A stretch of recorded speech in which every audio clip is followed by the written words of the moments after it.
This exercise is called the side bend. The side bend works the sides of the abdominal region, and as the name sounds like, basically all you do is just let your upper body drop off to one side, come back up to center, drop off to the other side, come back up to center. Now as I drop off to one side, it's the opposite side of my abdominal region that's supporting my weight as I drop down, pulling me back up to center. As I drop down to the other side, it's the opposite side of my body from the direction I'm bending that's supporting the weight and pulling me back up to center. Now, depending on your fitness level and your strength, you may want to add some resistance. There's a lot of ways of doing that. I have a 1-gallon water jug. It weighs about 8 1/3 pounds. Fairly easy to hold. Most houses will have it laying around, so this is something you can use. I've also used a 30-pound container of cat litter. I can hold that in my hand as I bend over. Certainly one of the best things you could use would be a dumbbell, because you can adjust the weight and change it up or down depending on your fitness level and your strength. As you start to do the exercise, you can adapt to your strength as it develops.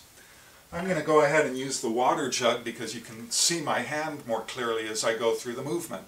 So when you're holding weight in one hand and you drop off to the side, obviously it's still the opposite side of the body that's pulling you up, but compared to when you don't have weight in your hand and you start coming over to the other side, your upper body's still being pulled down by gravity, but because of the weight you're holding, you're also still requiring the muscles on the opposite side from where you're holding the weight to do some work of pulling you over. But still you have this weight pulling you down, and it's kind of countering the weight that you're holding in your hand as your upper body starts getting pulled down by gravity.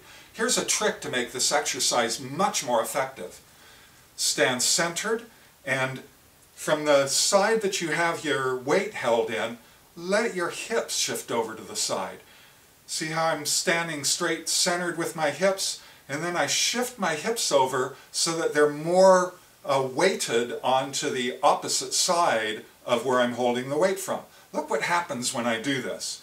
As I shift the weight over, see how the weight drops down my legs, so I'm starting the exercise further down. But here's the real key. As I pull the weight up, I'm now moved through the entire range of motion, and my upper body really hasn't crossed that far over my center line. So I'm not defeating the weight that I'm holding in my hand by having my upper body get over so far that it's getting pulled down by gravity. So by shifting the weight over, I'm dropping down further, and through the entire range of motion, I'm working against the weight that I'm holding in my hand rather than having my upper body drop off to the other side to counter it. Bring the weight over to the other side, same thing.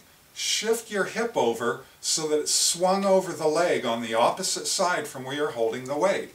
Again, you can see the weight drops down further, and as I come up to the full range of motion, I'm pretty much standing straight up. So just do this exercise just like this. Put the weight in the other hand, shift your hips over so they're swung over to the opposite side from where you're holding the weight. Let yourself drop down, and you can go through a very full range of motion and get the full effect of the resistance that you're holding in your hand to a much higher degree.